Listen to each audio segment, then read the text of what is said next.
아침의 시작을 알리는 글로벌 주식 라이브 월스트리트 모닝 브리핑 8월 1일 8월의 첫날 화요일 시장 시작하겠습니다. 화요일인데 월요일 같죠? 괜히 8월 1일 첫날이라서 요일을 또 살짝 까먹을 뻔했습니다. 요일하니까 요즘 가장 핫한 노래가 생각나는데요. 사실 뭐 제가 막 아이돌을 노래를 듣고 즐겨 할 만한 나이는 이제 살짝 지나가지고 아이돌 노래는 사실 잘 안 들어요. 근데 요즘에 하도 그 빌보드 차트에서 우리나라의 BTS, 이 정국 뭐라고 불러야 되지? 정국 씨, 정국군, 정국님. 우리 그 친구가 또 인기를 끈다고 해서 그 세븐이라는 노래를 들어봤는데 너무 좋더라고요. 드라이브 할 때, 운동할 때 들을 만한 굉장히 좀 약간 팝 같은 노래인데 또 다 영어예요. 예, 영어 공부하기 참 좋죠. 왜냐면 먼데이부터 썬데이까지 요일을 쭉 이야기해 주거든요. 아이에게 요일 공부하기 딱 안성맞춤인 그런 노래가 아닌가라는 생각도 듭니다. 안 들어보셨던 분들 한번 들어보세요. 굉장히 아침에 한 해 보면서 좀 상쾌하게 시작할 수 있는 그런 멜로디니까 기분 좋게 아침에 음악과 함께 시작해 보시기 바랍니다. 방송 다 끝나고요. 지금 듣지 마시고요. 방송 다 끝나고 들어주시길 바랍니다. 자, 오늘도 월스트리트 모닝 브리핑 밤사이 있었던 뉴욕 시장 분위기 쭉 확인해 볼 텐데요. 잠시 후에 제가 마감 브리핑 정리해 드리겠고요. 오늘 심층 인터뷰 그레너리 투자자문의 이완수 대표와 함께 하도록 하겠습니다. 지금까지 쭉 이 대표님이 나오셔서 업종 이야기도 했었고 시장 이야기도 했었는데 오늘도 다양한 데이터들을 가지고 오셨다고요. 어떤 데이터를 통해서 또 지금 시장 분위기를 점검해 볼 수 있을지 확인해 보겠습니다. 오늘도 월가의 소식은 미국 주식에 미치다 이항영 전문위원과 함께 하도록 하겠습니다. 자, 뉴욕 증시 3대 지수의 움직임 장중에는 좀 부침이 있었어요. 오히려 계속해서 좀 보합권 등락 오히려 처음에보다 좀 하락 전환하기도 하고 했다가 결국에는 마지막에 장막판 쫙 끌어올리면서 3대 지수 모두 7월 마지막 거래일을 상승으로 마감을 하게 됐는데요. 시장의 상승의 배경은 뭐 여러 가지가 있었습니다. 기업들 실적이 예상보다 더 괜찮게 발표되고 있는 그런 분위기, 여기에 경기에 대한 영착륙 기대감이 커지고 있었습니다. 물론 장 막판에 연준의 이제 대출 관련한 설문조사 그 내용이 좀 부정적으로 나오면서 장 막판 좀 투자 심리가 위축되며 하락으로 돌아서기도 했지만 전체적으로 최근 또 고공행진을 펼쳐가고 있는 시장이 앞으로 나올 고용 보고서 내용들 그리고 인플레이션 지표 등에 좀 기대를 거는 그런 시각들이 만들어졌습니다.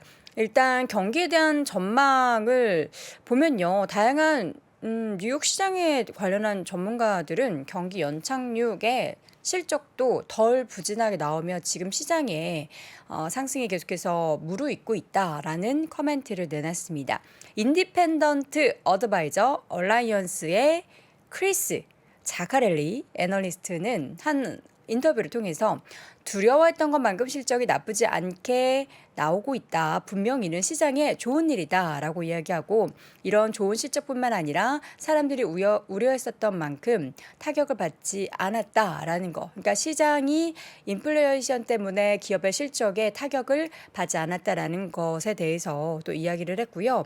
지금 시장에 대해서 앞으로 뭐 밸류에이션 기준으로는 낮은 수준은 아니지만 관건은 더 얼마나 올라갈 수 있을지 그것의 바로미터는 실적이 되는 거겠죠. 그래서 앞으로 예정되어 있는 한 절반 정도 왔으니까 절반 정도의 기업들의 실적을 계속해서 지켜볼 필요가 있다라는 코멘트를 했습니다.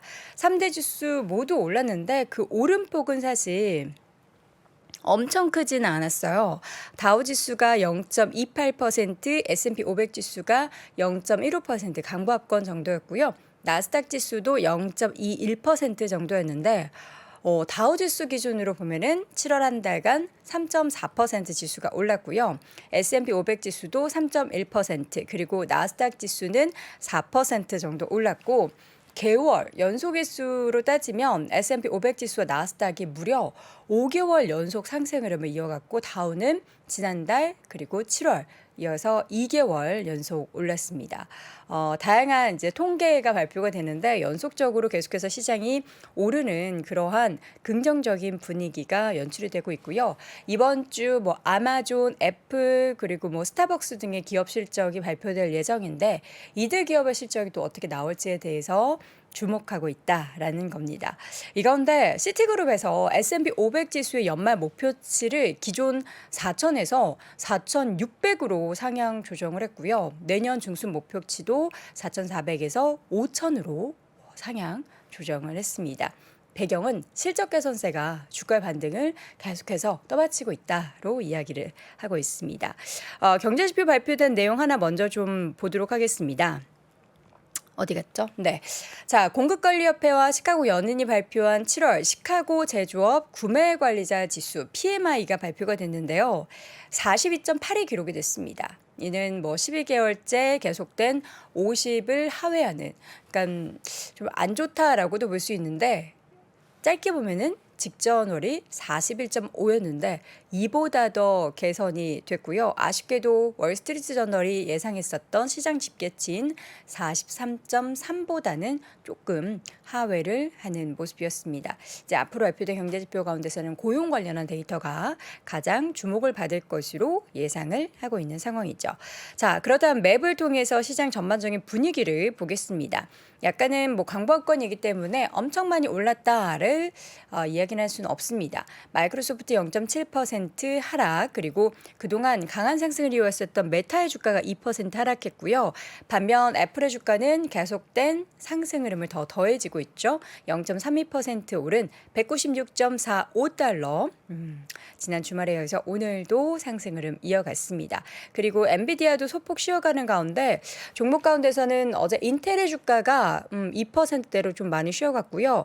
퀄컴이 2% 상승, AMD가 1% 오름세, 그리고 온세미컨덕터가 2.53% 올랐습니다. 온세미컨덕터 같은 경우에는 2분기 실적 그리고 EPS도 예상치를 상회한 이후에 주가의 상승이 나타났는데요. 전반적으로 시장이 예상했었던 것을 이렇게 넘어서는 빅테크, 그중에 반도체 기업들의 실적 과연 국장에는 어떤 영향을 미칠지 기대해 보도록 하겠습니다. 자, 그리고 종목 조금 더 보자면 넷플릭스와 디즈니 쪽도 진한 초록불이 들어와 있죠. 넷플릭스가 3%, 디즈니가 3% 각각 오름세를 보였는데요. 디즈니 같은 경우에는 파이낸셜 타임스의 보도에 따르면 그 밥 아이거의 잠재적인 후계자로 여겨졌었던 전 임원 두 분이 다시 복귀시켰다. 이렇게 보도가 나타난 이후에 디즈니가 지금의 위기를 어떻게 좀 타개할 수 있을지에 대한 기대감에 주가는 함께 올라가는 모습이었고요. 아마존의 주가도 1%대, 테슬라의 주가 0.3%, 그리고 GM과 포드는 주가가 좀 엇갈리긴 했습니다. GM은 상승했지만 포드의 주가는 조금 쉬어가는 모습이었는데요. 지금 포드 같은 경우에는 제프리스에서 투자 의견을 매수해서 보유로 하향 조정을 하면서 소폭 하락하는 모습이었고요. 어도비, 마이크로소프트 바로 옆에 있는 어도비의 주가도 진한 초록불 3% 이상의 강세를 보였는데 오히려 반대로 포드와는 달리 모건스탠리에서 투자 의견을 동일 비중에서 비중 확대로 상향 조정하면서 주가는 3% 넘게 올랐습니다. 자, 그리고 일부 개별적인 종목들 중에서 유가 관련한 정유주의 움직임이 최근에 가장 두드러진 모습들이 나타나고 있죠. 상승이 엑스모빌, 쉐브론 모두 2에서 3% 넘는 강세였는데요. 일단 유가를 확인해 보자면 지난 한 달간 WTI 기준으로 유가가 10%에서 20% 사이, 그러니까 뭐 브렌트유 WTI 기준 그리고 뭐 브렌트유 기준 항상 말씀드리는데 유가가 많이 올랐습니다. 그래서 WTI 기준으로 지금 배럴당 80달러 선을 넘어서는 그런 움직임들이 보이고 있어서 2022년 1월 이후 1년 6개월 만에 최대 상승률, 한 달 동안의 상승률이 가장 높은 것으로 현재 나타나고 있습니다. 지금 유가 같은 경우에는 세계의 경기 침체 우려가 크게 좀 완화된 부분이 오히려 수요를 촉발할 것이다라는 그러한 기대감, 거기에 산유국들의 감산 연장으로 인한 공급 부족에 따라서 수요는 많아지는데 공급이 부족해지면 당연히 가격은 올라가겠죠. 그에 따른 계속된 유가의 상승 이를 촉발한 상황이 연출되고 있고요. 그래서 정유 관련한 종목들도 최근에 처음에는 좀 크게 연동되지 않다가 최근 7월 중순 이후에는 계속된 유가 상승에 주가도 올라가는 모습입니다. 엑스모빌, 쉐브론 각각 2에서 3%대 강세인데 쉐브론 같은 경우에는 골드만삭스에서 쉐브론을 중립에서 매수로 투자 의견을 상향 조정하고 목표가까지 인상을 했습니다. 이 석유 거대 기업에 대한 또 호평을 골드만삭스에서 내놓으면서 주가는 강세를 보였고요. 앞서 잠깐 자동차주 이야기하면서 중국 전기 자동차 업체 샤오펑 같은 경우에는 주가가 좀 부침이 있었는데 UBS에서 매수해서 투자 의견을 중립으로 하향 조정을 했습니다. 그동안 주가가 130% 오래 올랐기 때문에 단기적인 좀 주가 부침이 일어날 수 있다라는 내용이 배경이 됐고요. 최근 자주 언급하는 종목이죠. 팔란티어 같은 경우에는 11% 넘는 급등이었는데 지금 계속해서 뭐 1분기 실적 발표한 이후 투자자들은 팔란티어에 대한 기대감이 굉장히 커지고 있다라고 하고요. 그리고 2분기에 매출 추정치 같은 경우에도 계속해서 올라가고 있고 지금 계속된 재평가가 이루어지고 있다라는 그 내용들이 전달되면서 주가의 강한 상승이 이어지고 있습니다. 자, 이 밖에도 은행 관련한 종목들도 전반적으로 초록불을 많이 켰습니다. 어제도 소개해드렸던 버크셔에서의 주가가 351달러 선 넘어서면서 0.61% 상승을 더했고요. 카드 관련한 기업들 비자, 마스터카드, 아메리칸 익스프레스 모두 오른 가운데 아메리칸 익스프레스의 주가가 2% 가장 높은 상승률을 기록을 했습니다. 그리고 그동안 상승 흐름 계속 이어갔었던 존슨앤존슨은 어제 좀 크게 쉬어가는 모습이었죠. 4% 가까이 하락하는 모습이었고요. 악재도 좀 전해졌습니다. 또 유나이티드 헬스그룹은 0.69% 반면 상승을 이어갔습니다. 자, 이렇게 해서 전반적인 뉴욕 시장 분위기는 경기에 대한 그러니까 경기가 엄청나게 심하게 무너지지 않을 것이다. 무너지더라도 연착륙 정도일 것이다라는 기대감. 여기에서 실적은 계속해서 좋게 발표되면서 분위기가 버텨내고 있다. 잘 상승을 이어가고 있다 쪽으로 쏠리고 있는데요. 지금 우리가 간과하고 있는 것은 없는지 다양한 지표를 통해서 뉴욕 시장 분위기 점검해 보시죠. 심층 인터뷰 그레너리 투자자문의 이완수 대표와 함께 돌아오겠습니다. 네, 월스트리트 모닝브리핑 함께하고 있는 시가 6시 43분 넘어가고 있습니다. 이번에는 이완수 대표와 함께 또 시장 다양한 내용들 전달 받아보도록 하겠습니다. 대표님 어서 오세요. 네, 안녕하세요. 네, 반갑습니다. 뉴욕 증시에 이렇게 잘 오르는 것에 대한 불안감, 너무 많이 오르지 않았나 이런 생각 혹시 없으신가요? 뭐 불안감보다는 네. 그럼 또 조정이 있을 거고. 예, 그런데 중요한 것은 이제 추세죠. 추세. 예, 그렇죠. 앞으로 이제 더 향후 이 상승 추세가 더 갈 건지 아니면 이제 꺾일 건지 사실 이게 더 중요하다고 지금 보고 있고요. 네. 그런 측면에서 보면 지금 매크로 상황을 좀 한번 지금 빨리 살펴봐야 되는 예, 그러한 측면이라고 지금 보고 있습니다. 자, 지금 한눈에 표를 정리해 주셨는데 네. 매크로 상황이 어떤지 쭉 네. 정리를 한번 해볼까요? 네.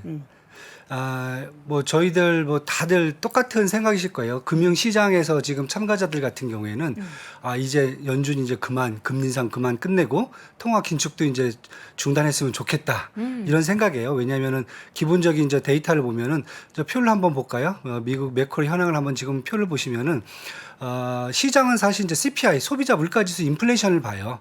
한 3.0%까지 떨어졌거든요. 그러면 이 정도 둔화됐으면 충분한 거 아니냐. 왜냐하면 연준은 2% 연말까지 2%를 그 타겟으로 잡아줬거든요.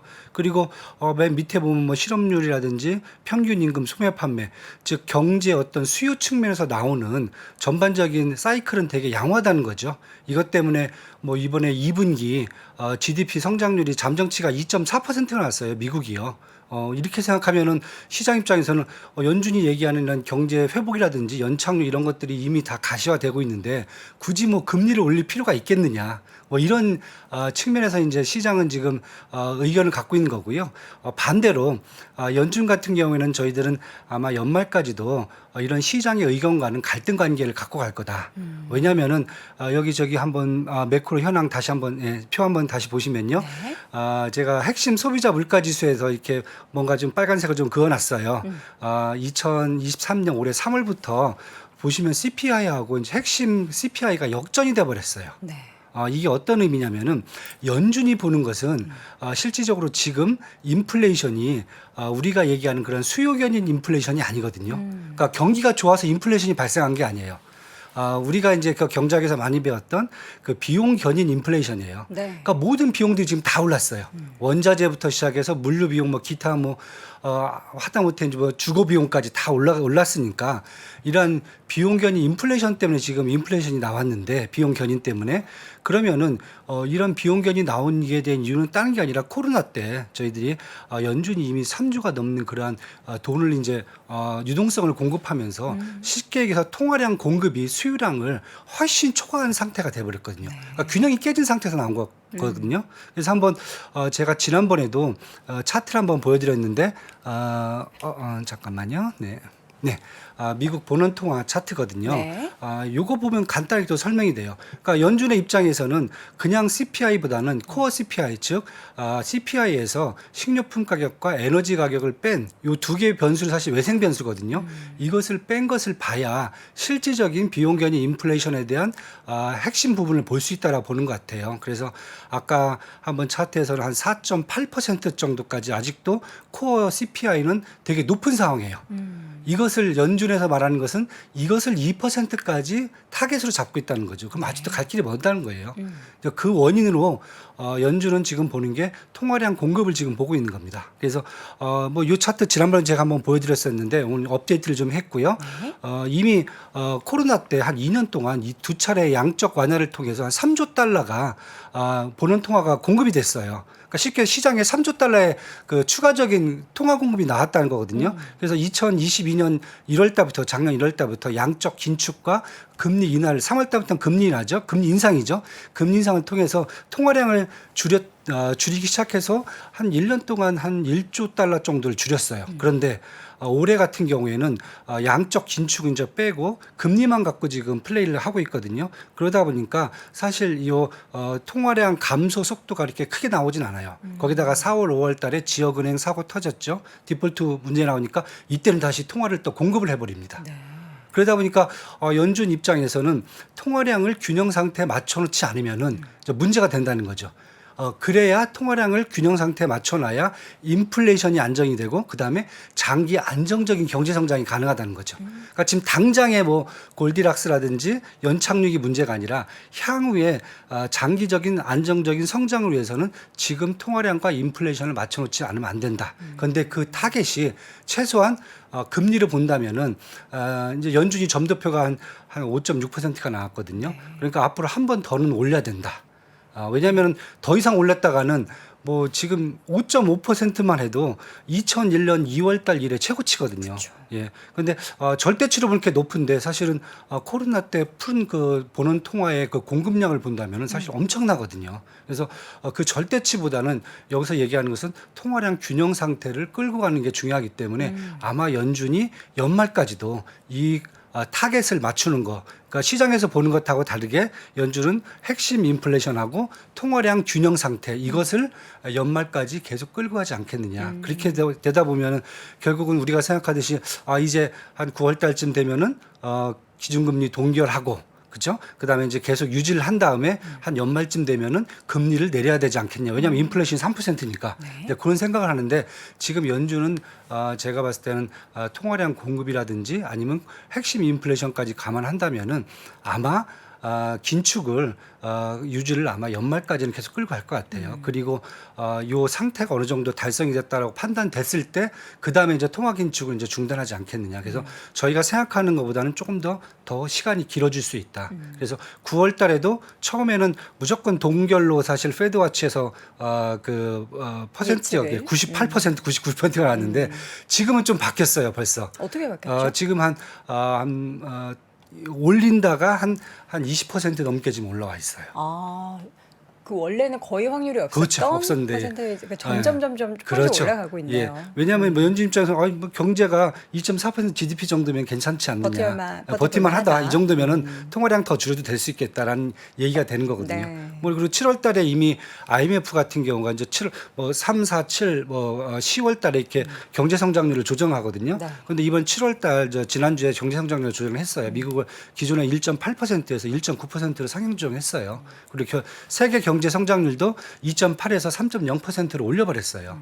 그런 걸 감안한다면은 연준에서는 아마 충분히 9월 달에도 금리를 올릴 수 있는 가능성이 되게 높아질 수 있다. 이런 상황을 매크로 상황을 보면서 가는 게 시장을 주식시장이라든지 채권 시장을 보는 게 더 유리하지 않겠냐 이렇게 지금 보여지고 있습니다. 지금 보면은 연준과 시장의 관점에서 이를 다 올릴 만한 여건만 있는 것 같아요. 그러니까 그 올린다는 게 연준도 금리를 올릴 수 있는, 시장도 그쵸, 네. 지수를 올릴 수 그렇죠, 있는. 맞습니다. 연준 같은 경우에는 뭐 고용도 좋고 이렇게 경기도 버텨줄만 하고 뭐 이렇게 시장에 봤을 때 큰 이제 금리 올렸을 그쵸, 때의 네, 여파가 맞습니다. 네. 크지 않으니까 괜찮고, 근데 또 이제 금리가 올라가는 데 따른 시장이 좀 부침이 있고 그쵸, 부담을 네. 가져야 되는데 오히려 시장 같은 경우에는 실적이 워낙에 잘 그렇죠, 나오다 맞습니다. 보니까 네, 네. 그에 따라서 지금 보면 시장 분위기는 그러면 너도 좋고 나도 좋고 약간 이런 분위기라고 봐야 되나요? 네. 그래서 지금 뭐 골디락스 얘기를 많이 네, 해요. 네. 아니면 이제 연착륙, 소프트 랜딩 얘기를 지금 많이 하고 있고요.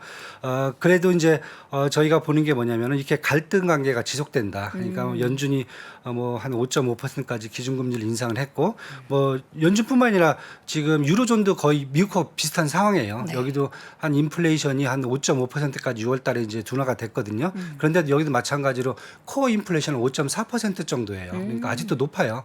그래서 상대적으로 이제 미국보다는 아직 이제 골디락스를 말하기는 좀 약간 아쉬운 상황인데 네. 전반적으로 본다면 이 정도 상황이 됐다 그러면은 이제 매크로 상황 갖고 이제 그런 말씀 많이 하세요. 그럼 매크로 상황만 본다면 그러면 시장이 다 망가져야 되는 거 아니겠느냐 이제 그런 얘기를 하는데 매크로 상황을 갖고 시장이 망가뜨린다 이건 아니고요. 네.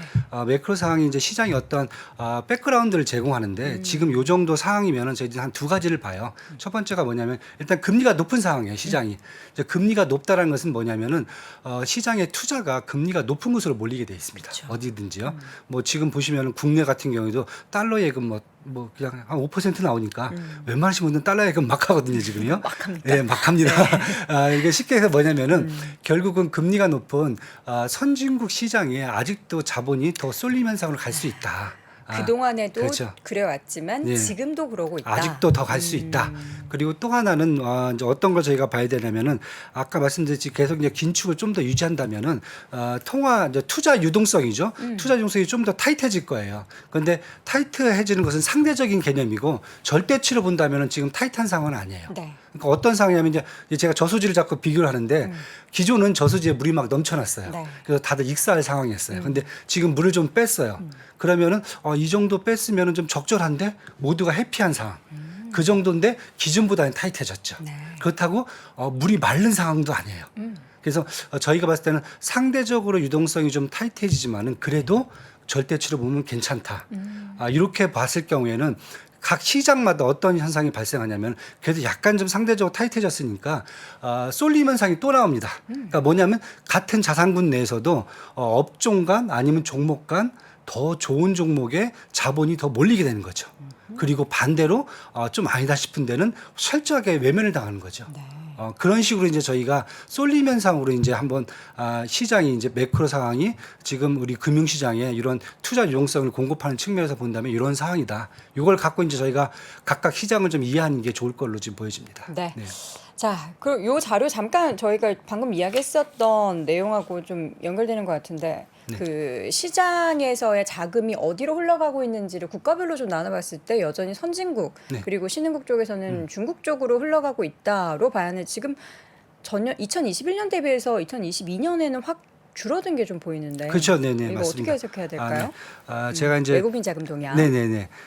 이게 이제 다른 문제보다는 사실은 이제 올해 연초에 대부분 다 미국이 경기 침체가 가장 먼저 온다고 생각을 했어요. 그렇죠. 예. 왜냐하면 근데 사실 이것을 다들 모든 전문가들이 놓쳤어요. 지금 보면은 그게 아니거든요, 상황이. 그래서 제가 이제 그걸 잠깐 설명을 좀 드리려고요. 요게 이제 우리가 지금 주식시장을 좀 이해하는데 조금 더 도움이 되는 게 뭐냐면은 미국이 지금 골디락스로 간다, 아니면 연착륙으로 간다 이렇게 상황이 바뀐 것이 사실 이제 두 가지 측면에서 저희가 이제 한번 봐야 될 것 같아요. 미국 상황이 이렇게 좋아진 것에 대해서 첫 번째는 뭐냐면은 이제 바이든 행정부의 산업구조 개편 얘기예요. 제가 몇 번 더 말씀을 드렸었는데 뭐냐면 기존에 이제 미국 같은 경우에는 이제 기술만 갖고 있으면 된다 그랬는데 코로나를 발생하면서 보니까 중요한 게 기술 문제가 아니라 이 생산이라든지 제조도 자국 내에서 수직 계열화가 안 되면은 이게 문제가 발생한다는 거죠. 그래서 나온 게 인플레이션 감축법이라든지 이제 뭐 보안 문제로 관련된 국가 안보 문제로 해서 이제 그 반도체 지원법 이런 것들이 나왔거든요. 이렇게 하다 보니까 어떤 일이 발생했냐면은 요것을 끌어내기 위해서 요 법이 다른 법하고 틀리게 규제를 주는 게 아니라 뭐 생산자라든지 소비자라든지 아니면 유통하는 사람들한테 네. 보조금을 줘갖고 전 세계 기업들을 미국에 끌어들이는 방법이 돼버렸어요. 네. 그래서 지금 여기 차트 보시면은 이 FDI예요. 외국인 이제 직접 투자, 인플로거든요. 그러니까 미국의 외국 투자가들이 얼마나 투자를 하는 것인지 보여주는 건데 탑10 이제 컨트리인데 2021년도와 2022년도 다 미국이 지금 전 세계 1등이에요. 우리가 생각했을 때는 중국이 외국인 투자를 가장 많이 끌어가지 않겠어? 아닙니다. 지금 이게 바뀐 지가 한 2019년, 20년부터 바뀌었어요. 저 외국인에는 국내 우리나라 그쵸. 분들도 포함된 거죠. 맞습니다. 네. 우리나라 분들이 테슬라의 사랑, 뭐 엔비디아 맞습니다. 사랑으로 네. 많이 넘어가서 네. 그럴 것 같은데. 사실 이제 이게 보면은 네. 한국 같은 경우는 2차 전지 때문에 LG 뭐 엔솔부터 시작해서 뭐 많은 투자가 에코프로 들어간 등. 거죠. 그렇죠? 그다음에 반도체 같은 경우는 MPX라든지 아니면 뭐 중국에 있는 TSMC 이런 애들도 지금 다 들어가 있어요. 그러니까 이게 뭐가 중요하냐면 사실 이러한 지금 투자가들이 어디에 이루어지고 있냐면은 러스트 벨트하고 콘벨트 지역이에요. 네. 그러다 보니까 이러한 투자가들이 사실 고용 창출이 되게 전문직화된 고용 창출이 나온다는 겁니다. 그러니까 기존하고 틀려요. 뭐 일용직 고용 창출이라든지 이런 부분들이 아니라 되게 양질의 고용 창출이 된다는 거죠. 그래서 실업률이 확실히 떨어지죠. 그리고 개인 소득이 증가하고요. 임금 상승도 지금 올라가고 있죠. 이러다 보니까 미국의 소비 측면에서 지금 사이클이 되게 우호적으로 돌아간다는 거죠. 또 하나의 문제는 뭐냐면 이제 미국의 이제 그 지금 이민 정책이요, 철저한 이민 정책이거든요. 네. 가혹할 정도로 불법 이민자들 지금 다 처단하고 있어요. 거기에다가 어느 정도냐면은 영주권 갖고는 미국에서 취업을 할 수가 없어요 지금요. 시민권자가 돼야 돼요. 네. 그러면 뭐냐면은 과거에 뭐 중국, 한국, 인도, 뭐 대만, 중동 이런 데에서 학생들이 가서 거기서 취업하고 이런 부분도 사실 다 지금 배제가 되거든요. 그러다 보니까 미국 내 양질의 공급이죠. 노동 공급이 사실 감소가 됐어요. 실제적으로 이걸 다 막아버리니까. 그러면은 어떻게 되냐면 당연히 실업률이 떨어지겠죠. 그리고 임금 상승도 당연히 나오겠죠. 그래서 아까 맨 앞에 봤던 매크로 상황 보면은 미국의 1년 평균 임금 상승률이 한 5%가 넘어가요. 우리나라가 2% 한 해봤자 2%도 안 되거든요. 네. 그러니까 이 정도다 보니까 미국이 전반적으로 구조적으로 지금 이제 그 경기가 회복되는 사이클이 지금 오고 있다. 이렇게 본다면은 이제 골디락스뿐만 아니라 조금 더 지나면은 제가 봤을 때는 미국의 경기 상황이 이제 침체를 논하기는 조금 이제 부담스러운 상황으로 조금 더 회복이 될 수 있다. 이런 상황에서 기업들의 실적이 이번 단번으로 끝날 걸로 지금 다들 좀 불안해하시는 분들도 있어요. 그런데 제가 봤을 때는 이런 구조적인 상황이 계속 이어진다면은 미국이 이제 뭐 조정 받으면서 다시 또 이제 상황이 올라가겠죠. 네. 기업들 특히 이제 이 산업적으로 좀 뭐랄까 좀 업종적으로 차별화된 쪽에서는 충분히 시장이 더 올라갈 수 있는 여지는 네. 있다. 이제 이렇게 보셔야 될 것 같습니다. 자, 그러면 어느 쪽에서 올라갈 수 있을지 지금까지 흐름을 좀 보아하면은 그동안에는 빅테크주들이 많이 올랐으니까 네. 앞으로는 조금 쉬려나 하는 그런 생각을 할 수도 있잖아요. 네네, 맞습니다. 그동안 진짜 많이 올랐죠. 네, 맞습니다. 많이 올랐고요. 이제 미국 한번 요 그림 한번 섹터별 볼까요? 섹터별 흐름 성과 볼까요? 이게 연초 이후에 거의 이제 뭐 7월 말까지거든요. 뭐 S&P에 비해서 사실 뭐 IT라든지 그다음에 이제 커뮤니케이션 이건 애플 같은 게 들어가겠죠. 그다음에 뭐 컨슈머티스 경기 민감 소비자 쪽이죠. 여기는 잘 아시는 뭐 전기차죠. 그다음에 뭐 기타 등등 뭐 여러분이 잘 아시는 데들이 다 들어가 있기 때문에 네네. 이쪽에서 지금 딱 성과가 지금 연초에서 현재까지 쭉 끌고 왔고요.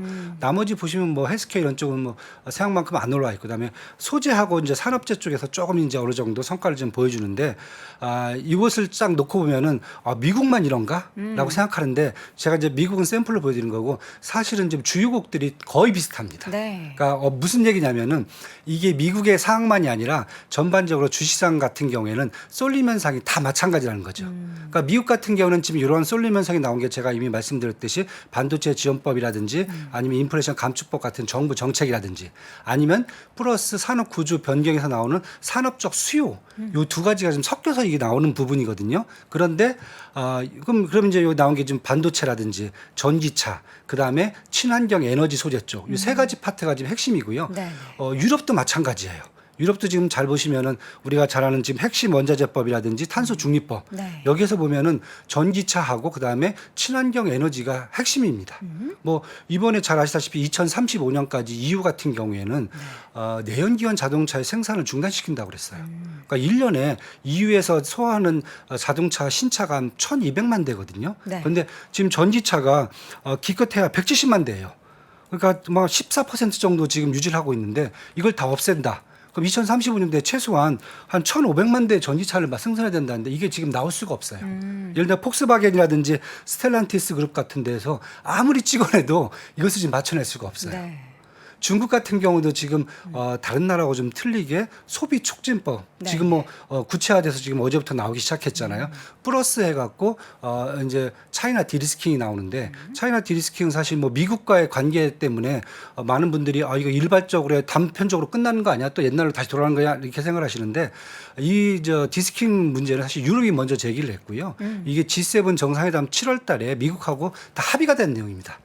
그러다 보니까 사실은 어떤 분들이 미국하고 중국 관계 개선 문제를 먼저 보시는데 저그 같은 경우에는 중국하고 유럽 간의 어떤 무역 문제가 경제 구조 문제가 먼저 숨통을 트였다라고 봐요. 왜냐하면 중국이 EU에다가 수출 수입의 어떤 그 무역량의 30%가 EU로 가거든요. EU에서 수입 의존도가 중국에서 거의 30%가 넘어가요. 이 부분들을 먼저 사실은 디리스킹 통해서 지금 해결을 하고 있다. 그러니까 구체적으로 얘기된다면 아까 샤오펑 얘기도 하셨잖아요. 네. 사실 지난주 어떤 일이 발생했냐면은 폭스바겐이 샤오펑에다가 지분 5% 투자를 했어요. 거의 한 우리나라 돈 한 1조 원 정도 쏟아붓거든요. 다른 게 아니라 전기차 생산을 같이 합작을 하는 얘기예요.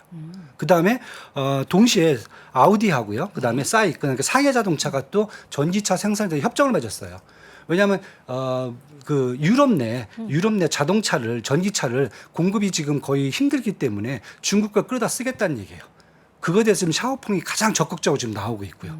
그러니까 이런 상태가 되다 보니까 이런 것들이 디스킹을 통해서 뭔가 좀 숨통을 트이기 시작하는 분위기라고 지금 보셔야 될 것 같아요. 네. 그럼 중국도 결국 반도체, 전기차, 친환경 에너지 소재 쪽 이런 쪽 분야거든요. 그러면은 주식 쪽은 일국만 그런 게 아니라 주요국들은 기본적으로 이 세 개 섹터가 기본적으로 앞으로 시장을 끌고 가는데 이것은 정부 정책뿐만 아니라 각국의 산업적 수요가 같이 맞물려진 상황이기 때문에 구조적으로 좀 더 장기화돼서 갈 수 있다. 이렇게 좀 저희 주식시장에서 좀 보고 있습니다. 네. 지금까지도 기대했었던 그리고 앞으로도 기대가 되는 섹터들 반도체, 뭐 전기차, 친환경 쪽에 대해서는 추가적으로도 계속된 기대감을 가져볼 수 있겠다라는 말씀해 주셨고요. 앞서서 이제 대표님의 여러 가지 이제 이야기하는 와중에 영주권 관련해서 영주권을 가지고 있으면 취업을 못한다 이런 발언이 아니다. 제한적입니다. 엄청 제한적입니다. 근데 뭐 현재 계신 분들이 네. 좀 반박을 하셨더라고요. 그러니까 여기서 이제 취업 비자를 갖고 네네. 가서 이제 영주권 받는 건 문제가 없는데 근데 그 취업을 그렇게 받기가 쉽지도 않고 그러니까 거기서 지금 학생들이 네. 전에는 이제 공부를 끝내고 그다음에 영주권 이런 거 취득해 갖고 거기서 이제 취업을 하려고 그러는데 지금 거기가 대부분 다 리젝트를 좀 당해요. 그래서 뭐 저희가 데리고 있는 직원 중에서도 리젝트돼서 지금 한국 들어온 친구들도 꽤 있어갖고 그래요? 네, 이미 좀 그런 상태라고 보시면 돼요. 그래서 뭐 100%는 아닌데 네네. 옛날하고 틀릴 정도로 완전히 좀 많이 배척을 당하고 있어요. 네. 여기서 깨알상시 영주권과 시민권 많이 헷갈리시죠? 영주권은 그 나라에 이제 살 수 있게 영주할 그쵸? 수 있도록 하는 권리고 시민권 같은 경우에는 시민이라는 거죠. 국가 구성원으로서 이제 투표할 수 있고 권리가 이런 있죠. 건데 네. 이제 한 영주권 취득하고 5년 맞나요? 5년 그쵸, 정도 있으면 5년이죠. 이제 시민권 예. 취득할 수 있는 신청할 수 있는 자격이 생긴다. 제가 미국에 살아본 적이 없어가지고 여기에 대해서는 명확하게 뭐라고 이야기하기가 참 어렵습니다. 이렇게 다양한 미국에 지금 현재 계신 분들이 아니다 뭐 그런 것도 있다 취업하는 건 괜찮은데 가서 어렵다 뭐 이렇게 여러 가지 이야기해 주시는데 이런 이제 좋은 토론 문화 저는 지향합니다. 자 마지막으로 그러면 이제 채권 얘기도 네. 좀 해야 될 네, 텐데 네, 맞습니다. 네.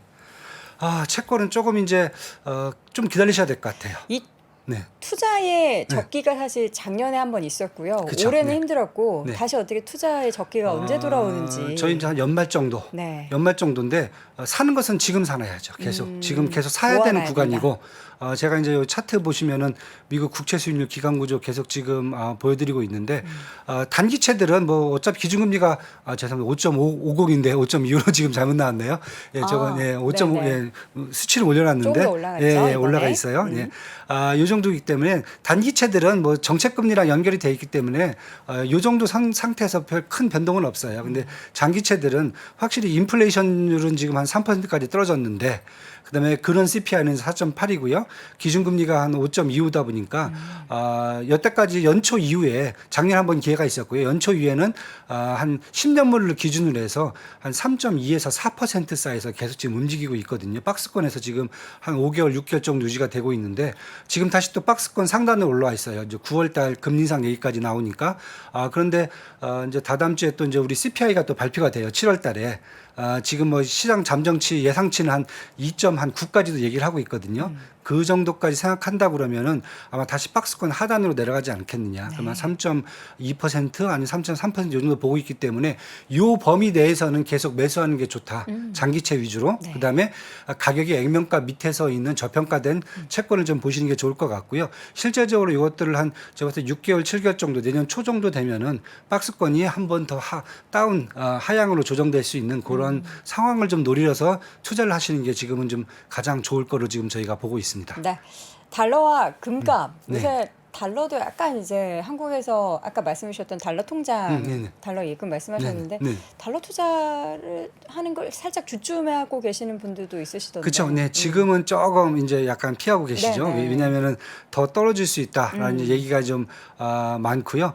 사실 연초 이후에 저 작년에 한번 그 달러 인덱스가 한번 박스권이 한번 내려왔어요. 네. 내려왔고 달러 인덱스가 100에서 한 105 사이에서 계속 움직였습니다. 그런데 지금 이제 인플레이션이 미국 인플레이션이 한 번 더 지금 밑으로 3% 밑으로 떨어지고 있고요. 그 다음에 중요한 것은 지금 유로화가 이제 상대적으로 강세로 가 있어요. 왜냐하면은 아까 말씀드렸지만은 ECB 같은 경우 유럽 중앙은행 같은 경우가 지금 긴축 강도가 더 세거든요. 네. 그러다 보면은 유로화가 더 강세로 가다 보니까 달러 인덱스가 아마 한 번은 지금 더 박스권이 하향 조정돼야 된다고 저희가 지금 보고 있고요. 그 하향 조정하는 박스권은 저희가 한 95를 기준으로 해서 내외를 좀 보지 않겠느냐. 연말까지 요 정도 수준이면 저희 원달러 환율은 한 1,150원 정도. 요 정도까지 지금 보고 있고요. 지금 환율이 1,270원, 80원 정도인데 네. 원화 같은 경우도 지금 계속 지금 강세 쪽으로 지금 방향을 잡고 있기 때문에 저희들이 봤을 때는 뭐 한번 달러 인덱스도 네. 계속 이제 하락 쪽으로 좀 저희가 지금 보고 있고 그래서 요즘 이제 달러를 이제 매수하시기보다는 달러를 이제 숏하는 쪽으로 이제 투자를 좀 많이 하시는 것 같아요. 그래서 좀 뭐 물어보시면 저희들이 ETF 중에서 뭐 달러를 이제 숏할 수 있는 것은 뭐 인베스코 뭐 US 달러 베리시 ETF 하고요. 네.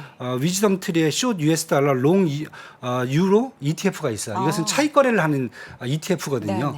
이런 것 정도를 가시는 게 통화 쪽에서는 투자하시는데 더 유리하지 않겠나 이렇게 좀 보여지고 있습니다. 네, 간단하게 금도 그쵸. 지금 네. 2,000달러 아래에서 계속 이제 크게 맞습니다. 올라가지는 못하고 있어요. 있습니다. 네. 한번 차트 한번 보시면요. 네. 제가 달러 인덱스하고 지금 금 가격을 지금 반대로 이렇게 지금 그려놨거든요. 네. 그런데 검은색 검은색이 이제 달러 인덱스예요. 지금 이제 100 밑으로 한번 내려갔다가 다시 이제 101, 102 정도로 이렇게 올라와 있는데 저희들은 이제 한번 박스권 밑으로 좀 내려갈 걸로 지금 보고 있고요. 네. 지금 금 같은 경우는 두 가지 변수거든요. 안전자산 선호도가 좋아져야 되는데 이 부분은 이미 좀 많이 떨어졌어요. 안전자산 선호도는요. 그리고 두 번째는 달러 해지 수요인데 달러 해지 수요가 지금 좀 올라왔다가 사실은 약간 또 떨어지는 주춤한 상태예요. 그래서 이제 온스당 지금 1,950달러 요 정도 수준에서 지금 왔다 갔다 하고 있는데 네. 저희들이 이제 달러 약세가 이제 본격적으로 좀 진행되는 게 한 요번 달 저희가 한 CPI 발표가 되고 나면은 좀 더 본격적으로 좀 달러 약세가 이제 지속된다고 지금 보고 있고요. 그때 정도쯤 되면은 이제 달러 약세에 대한 해지 수요, 금에 대한 해지 수요가 좀 증가하면서 한 2,000달러는 넘어서 한 2,050달러까지 조금 더 치고 올라가지 않겠느냐. 네, 네. 좀 이렇게 보고 있고 금 관련돼 갖고 뭐 실물 자산 투자 말씀하시는 분들도 있고요. 사실 좀 불편해요. 뭐 부가가치세도 내야 되고, 예. 그래서 이런 것들은 뭐 ETF라든지 아니면 네. 금주식, 베리코드라든지 뉴마운트 같은 이런 주식으로 한번 커버하시는 것도 네. 예, 괜찮을 걸로 저희가 보고 있습니다. 알겠습니다. 오늘도 와 열심히 달렸습니다. 미국 시장 이야기부터 시작해서 이제 요즘에도 채권 투자 고민하시고 계신 분들 많으실 것 같아서 채권, 달러 그리고 마지막으로 금 투자 이야기까지 나눠봤고요. 오늘 그레너리 투자자문의 이완수 대표 함께했습니다. 대표님 고맙습니다. 네, 감사합니다. 복잡하고 어렵게 느껴지는 재무제표와 용어들. 친절한 투자 멘토 사경인 마스터가 매주 새로운 콘텐츠로 알기 쉽게 설명해드립니다. 재무제표 분석과 포트폴리오 구성, 뭐 양대 재무제표라고 그러면 대차대조표랑 손익계산서가 있거든요. 매수 매도 방법, 이때 사는 게 좋겠네. 이렇게 살면 좋겠다. 근데 이렇게 살려면 뭘 해야 되냐면요. 나머지 3분의 1은 놔둬봅니다. 어디까지 가는지. 실전 투자 팁까지 알려드립니다. 오직 3프로 멤버십에서만 만나실 수 있습니다.